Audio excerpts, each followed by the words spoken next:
Donc, le panel l'Académie face à l'EDI, bastion woke ou frein structurel. Donc, on va écouter Noelia Pacheco-Bascopé, qui est doctorante en sciences de l'éducation à l'Université de Montréal et enseignante au secondaire. Elle a complété une maîtrise en sciences de l'éducation, administration et fondements de l'éducation, sous la direction de Marie-Odile Magnan, qui porte sur l'expérience scolaire des jeunes lors de la transition entre la classe d'accueil et la classe régulière au secondaire. Donc aujourd'hui, son projet doctoral s'inscrit dans le champ de l'analyse des politiques éducatives et examine les programmes d'équité, de diversité et d'inclusion en contexte universitaire. Donc, Noélia, on t'écoute. Alors, merci pour la présentation. Tout d'abord, je tiens à dire que j'aurais vraiment aimé me déplacer sur place, mais j'ai un nouveau-né, donc les conditions obligent que je reste à la maison. Alors, comme vous savez, moi, c'est Noelia Pacheco. Je suis candidate au doctorat en sciences de l'éducation à l'Université de Montréal et je suis également enseignante au secondaire et maman. Aujourd'hui, je vais vous présenter ma présentation qui s'intitule Les politiques et initiatives EDI en contexte universitaire canadien, du discours aux transformations institutionnelles. Et dans le fond, je vais vous présenter l'analyse d'une recension des écrits de 2018 à 2025 qui porte sur les politiques et initiatives EDI en contexte canadien.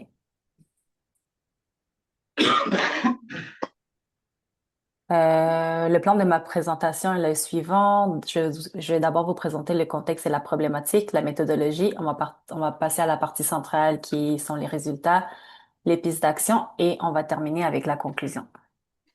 Tout d'abord, pour le contexte, euh, juste un instant, j'ai un petit bug ici. Super. Donc, excellent. Donc, tout d'abord, pour le contexte, depuis plusieurs années, les enjeux d'équité, de diversité et d'inclusion occupent une place croissante dans les universités canadiennes, comme vous le savez déjà. On observe une multiplication des politiques, des plans d'action et des initiatives EDI. Ce contexte s'inscrit dans des transformations sociales qui sont plus larges, où les universités sont interpellées quant à leur rôle dans la réduction des inégalités et dans la construction de milieux plus justes pour les groupes minorisés. Donc, au niveau de la recherche, il y a le besoin de mieux comprendre comment les écrits analysent ces efforts au niveau politique et au niveau des initiatives. En ce qui concerne la problématique, on voit que les universités affichent un engagement croissant envers l'EDI dans les institutions canadiennes. Toutefois, les recherches soulignent qu'il y a une partie importante de ces démarches qui demeure symbolique et performative. Il y a une production de discours, d'engagement institutionnel, mais malheureusement, ces démarches ne se traduisent pas nécessairement par des changements structurels et il n'y a pas nécessairement d'impact dans les rapports de pouvoir et les structures universitaires. Euh, et donc, malheureusement, les initiatives demeurent aussi souvent limitées sur le plan structurel. Ma recension des écrits vise à répondre à la question suivante et ma présentation d'aujourd'hui aussi. Que nous dit la littérature scientifique récente à propos des politiques et initiatives EDI dans les universités canadiennes? Alors, pour la méthodologie, nous avons réalisé une recherche sur 7 bases de données. La période couverte est de 2018 à 2025 et les critères d'inclusion ont été que les articles soient revus par les pairs et que les articles traitent spécifiquement des politiques et initiatives EDI en contexte universitaire canadien. C'est-à-dire que toutes les recherches au niveau des États-Unis ou de la Grande-Bretagne, pardon, et des autres pays ont été mises de côté.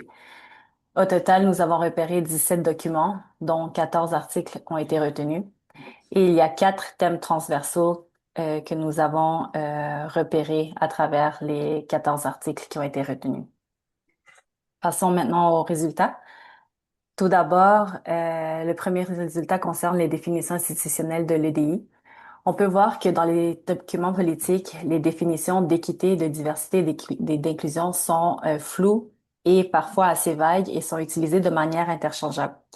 Tamtik et Gunther, dans leur article, mentionnent que l'équité est comprise dans certains documents comme inclusion. Et dans d'autres documents politiques, l'équité est comprise aussi comme justice. ces deux visions différentes et ces deux définitions ont des répercussions sur les initiatives qui sont sur le terrain dans les universités. Donc, lorsque l'équité est compris comme inclusion, l'objectif est de donner plus d'accès aux groupes minorisés, d'offrir plus de représentation et la diversité numérique. Le but est de faire une place aux groupes qui sont sous-représentés et dans les discours, comme j'ai mentionné tantôt, les termes utilisés d'équité, diversité et inclusion ne sont pas définis de façon précise, mais sont très vagues. Euh, Toutefois, quand l'équité est compris comme justice, l'objectif est plutôt de révéler les inégalités structurelles. Et on voit dans le discours et dans l'objectif de ces politiques que le discours est axé sur des dynamiques de pouvoir et de la justice sociale. Donc, comme mentionné tantôt, ces deux visions différentes offrent des résultats différents sur le terrain. Quand l'équité est compris comme inclusion, les effets sont symboliques. On s'attarde plutôt à la visibilité, à la représentation, ce qui est pas mauvais en soi, mais quand ça s'arrête là, mais il y a une limite dans la portée transformative de ces initiatives. Et quand l'équité est comprise comme justice, il s'agit plutôt de démanteler les rapports de pouvoir et les inégalités structurelles. Le prochain résultat s'attarde au décalage entre les discours formels de l'institution et les discours informels des dirigeants. Quand je parle des discours formels, c'est les discours dans les documents politiques, encore une fois. On voit qu'il y a un engagement public et un engagement croissant envers l'EDI. Il y a des plans d'action qui sont définis par les universités canadiennes et on a un discours qui est très valorisant de la diversité et on mentionne les valeurs de l'équité, de la diversité et de l'inclusion dans le texte de Marom qui a été fait en 2023. Toutefois, de notre côté, quand on voit les discours informels des dirigeants, on peut voir que certains discours ont une perspective de racisme démocratique dans le texte de Al-Sheba. Le racisme démocratique prend les formes, en fait, le racisme démocratique, comment je peux dire, affirme soutenir l'égalité, mais c'est un discours qui minimise par le fait même les inégalités systémiques en ayant une logique méritocratique et en brandissant la neutralité des universités. Et donc, ce qui fait en sorte d'invisibiliser les barrières systémiques pour les groupes minorisés. Dans une autre étude, on peut voir que des dirigeants ressentent un inconfort dans un atelier qui a été mené sur l'EDI dans l'article de Ruzicki.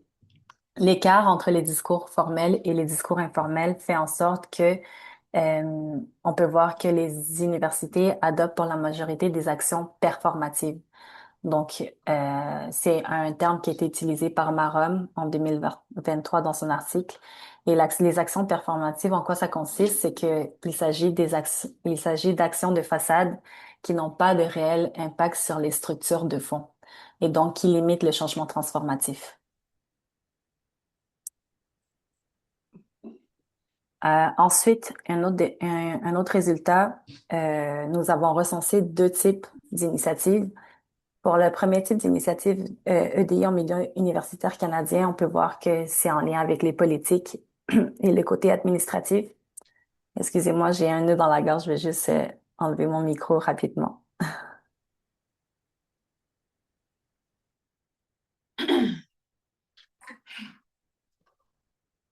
Je suis vraiment désolée. Donc, il y a deux types d'initiatives. Il y a d'abord les initiatives en lien avec les politiques et le côté administratif qui s'attardent à superviser et formaliser les engagements institutionnels. À titre d'exemple, il existe les bureaux dédiés à l'EDI et des comités consultatifs EDI. De notre côté, il y a des initiatives qui s'attardent plutôt à sensibiliser, former et éduquer les étudiants et le personnel universitaire. À cet effet, on peut voir qu'il existe des espaces de dialogue pour les étudiants, des formations ponctuelles pour les dirigeants et d'autres initiatives. On peut voir avec ce simple tableau aussi qu'il existe beaucoup plus d'initiatives en lien avec la sensibilisation, la formation et l'éducation que d'initiatives en lien avec les politiques et l'administration. Pour la plupart des chercheurs, ces initiatives ont des limites assez concrètes. Donc, les chercheurs remettent en question les initiatives en raison de leur nature performative et symbolique qui répondent aux pressions extérieures. Alors, on remet en question les intentions et la portée parce que, selon les chercheurs, ces, ces initiatives seraient créées seulement pour répondre aux pressions extérieures.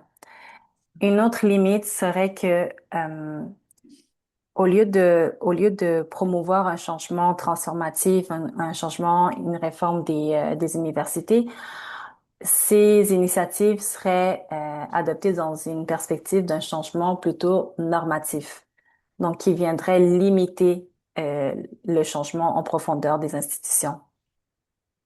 Une autre limite serait l'absence de réformes structurées menées de pair avec les initiatives ponctuelles. Alors, plus tôt, j'ai mentionné qu'il y avait des initiatives au niveau de la sensibilisation. On a vu un exemple d'initiative qui était l'initiative pour les dirigeants. Mais malheureusement, c'est des initiatives qui sont faites de façon ponctuelle et qui ne sont pas reconduites à chaque année ou qui ne sont pas, comment dire, évaluées par la suite pour voir leur efficacité, ce qui fait en sorte de freiner le changement, puisque c'est des initiatives qui sont ponctuelles. Un concept qui est éclairant par rapport aux limites des initiatives EDI est le concept développé par McKinsey et ses collaborateurs, qui est le gaslighting institutionnel.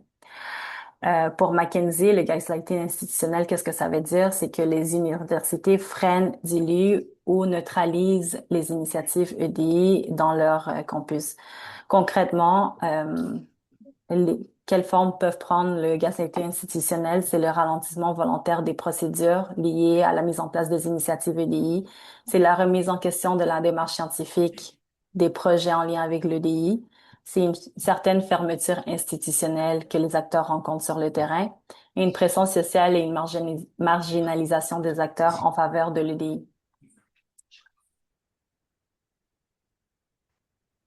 Un autre résultat en lien avec notre recension est qu'il reste des groupes encore sous-représentés en équité, diversité et inclusion. Notamment, il y a les étudiants internationaux et les personnes en situation d'handicap. Les étudiants internationaux, dans les documents, sont plutôt comprises dans une logique de marché ou d'attractivité. Et donc, les initiatives portent seulement sur des aspects pratiques, par exemple, de leur arrivée du pays ou la familiarisation avec le système scolaire ou le système éducatif du pays. En lien avec les groupes sous-représentés, on a aussi les personnes en situation de handicap où ces personnes sont vues sous la perspective d'accommodement et d'accompagnement individuel. Et il y a un manque de perspective intersectionnelle tant pour les étudiants internationaux que pour les personnes en situation de handicap. Enfin, les chercheurs donnent aussi des pistes d'action pour une transformation institutionnelle, notamment ils proposent d'identifier les obstacles spécifiques et d'évaluer l'impact des politiques. Il propose aussi de relier la formation aux réformes structurelles, ce qui est en lien avec la politique et la gouvernance. On mentionne aussi dans pas mal d'articles d'adopter explicitement des cadres antiracistes, des coloniaux intersectionnels dans la mise en place et la création des politiques et des initiatives EDI. On mentionne aussi de repenser les programmes et prise en compte des héritages coloniaux et de prendre en compte les savoirs du Sud dans les programmes, dans la création des programmes. Et enfin, on mentionne de co-construire avec des solutions avec les groupes minorisés. Donc, comme conclusion, on peut voir que les universités canadiennes ont multiplié les politiques et les initiatives EDI, mais que leur portée reste limitée par les définitions vagues, le décalage qui existe entre les discours formels et les discours informels, les limites auxquelles font face des initiatives et des actions symboliques et performatives. Afin de dépasser les actions symboliques et de façade pour un changement transformatif, les chercheurs proposent plusieurs pistes d'action, notamment d'arrimer les initiatives ponctuelles aux politiques, d'adopter des cadres critiques, pardon, et d'évaluer, de faire des suivis des politiques EDI dans les universités. Merci beaucoup. Voici les références. C'est ça, non? Andréane Gélinas-Roux. Donc, Andréane est professeure depuis 2014. Pardon? Voulez-vous que j'aille m'installer? Oui, oui, bien sûr, venez. Donc, est professeure depuis 2014 en leadership et gestion de l'éducation au département des sciences de l'éducation de l'Université du Québec en Outaouais. Son enseignement vise, entre autres, à former les directions d'établissements scolaires. Ses travaux de recherche portent principalement sur la compétence et la formation interculturelle des directions d'établissements scolaires, de même que sur le leadership de la direction pour l'inclusion, l'équité et la justice sociale en contexte de diversité. Donc, cette communication était en collaboration avec Audrey Rousseau, de l'UPO aussi, qui est professeure en sciences sociales, de Carole Boulet-Sol, qui est professeure en travail social à l'UPO, de Grace Chamas, qui est professeure en travail social également à l'UPO, et de Gisèle Mandiagou Ntenda, qui est professeure en sciences infirmières à l'UPO. Merci beaucoup. Donc, ça me fait plaisir d'être aujourd'hui avec vous. D'entrée de jeu, j'aimerais mentionner que pour nous, c'est important de faire la reconnaissance des territoires. Donc, en fait, on veut reconnaître que le travail qu'on a réalisé en termes de recherche s'est fait sur des territoires non cédés de la nation algonquine-anishinaabe. Le projet que je vous présente aujourd'hui de recherche s'inscrit donc dans des pédagogies universitaires inclusives et critiques. Et en fait, on croit en la nécessité d'enseigner des contenus sensibles et critiques aussi dans la formation, donc dans les différents programmes de formation universitaire. Entre autres, l'antiracisme, les approches anti-oppressives, les approches décoloniales et les études autochtones et l'autochtonisation.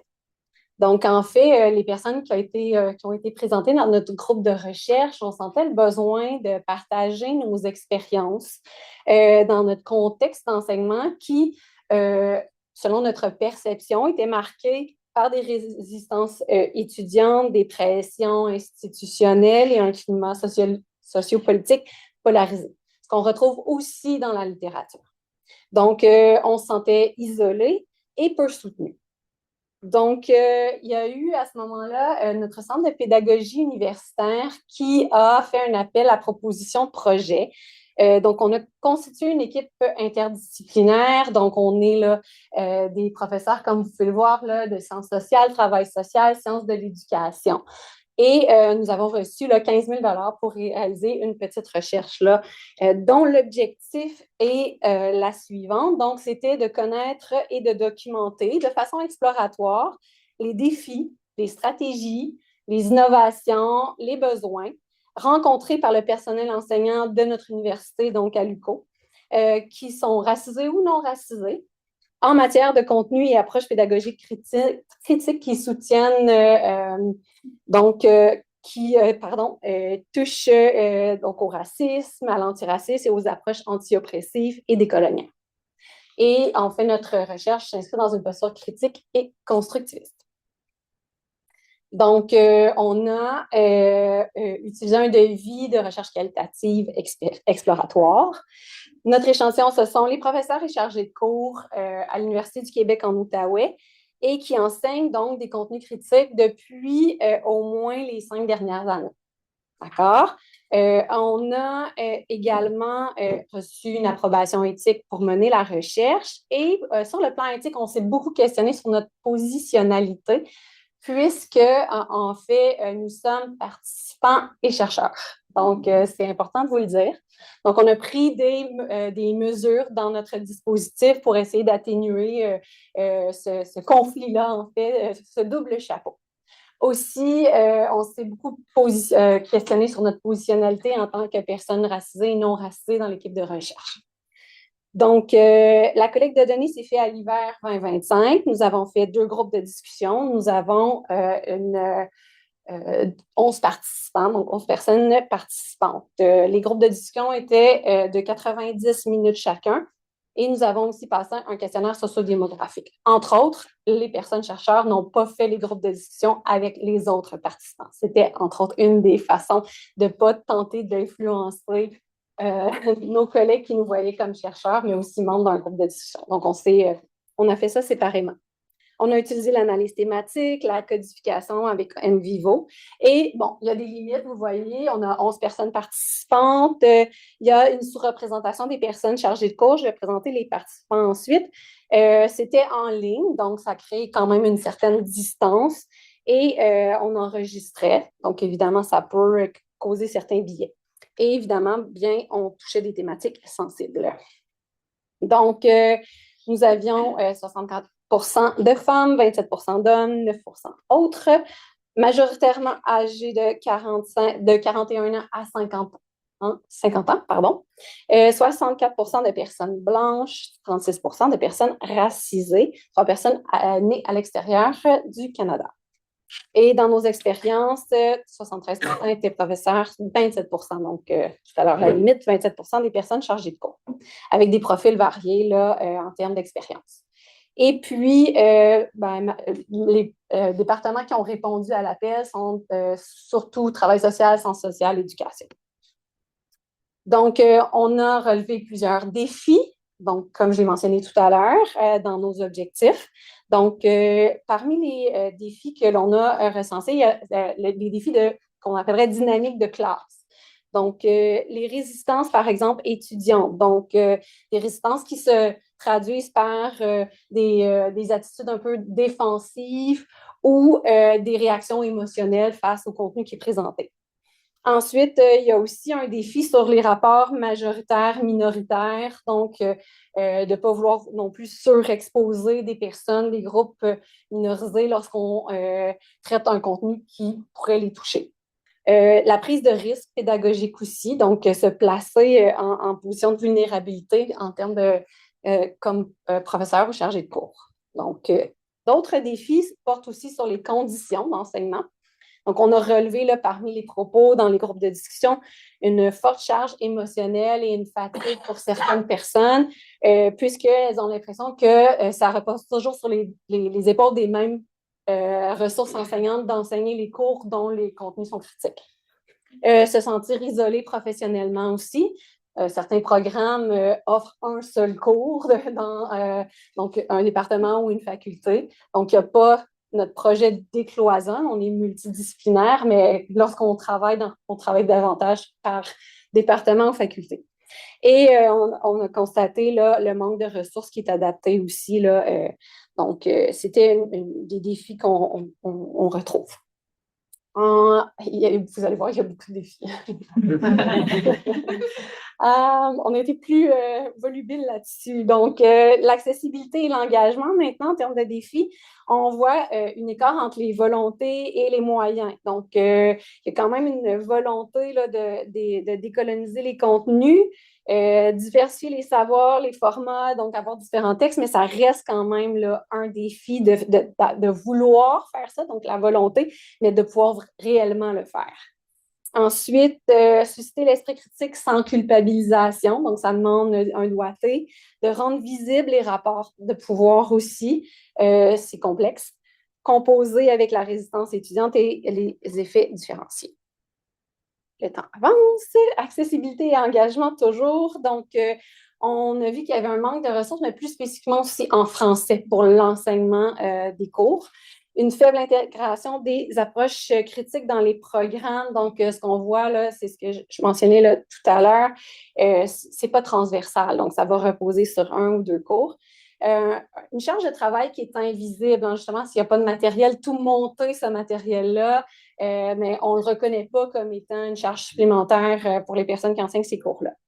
L'individualisation du travail, l'investissement personnel qui est élevé, puis certains enjeux aussi là, épistémiques auxquels on est confronté.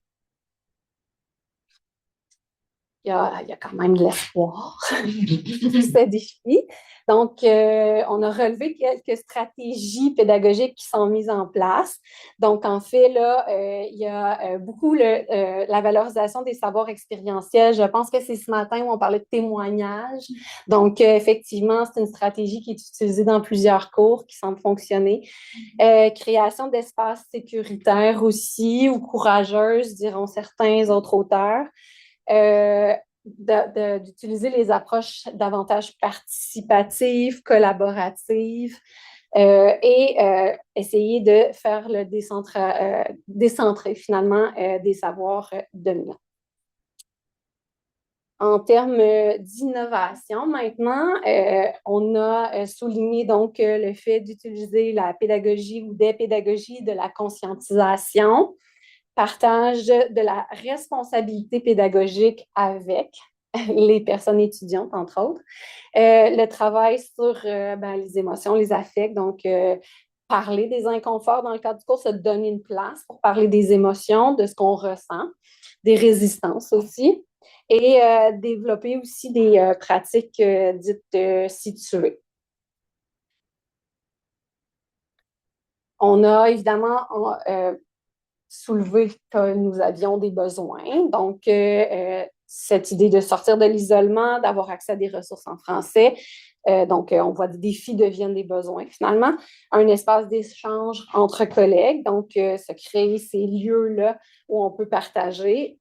On demande la formation continue, un soutien institutionnel accru.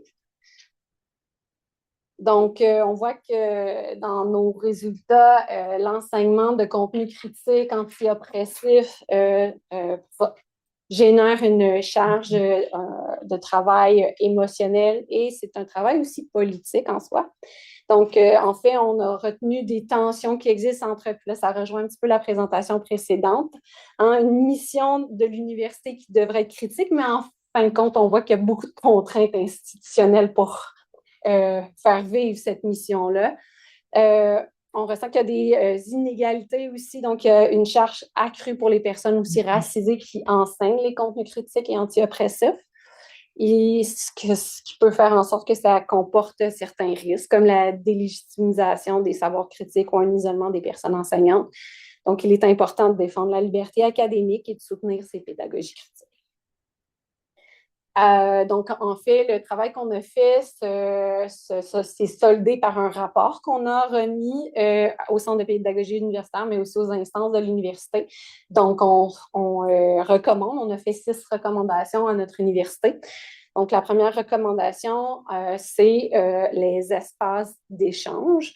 Donc, de créer des communautés de pratique, de favoriser le co-développement, de mutualiser aussi les outils, les stratégies et les expériences.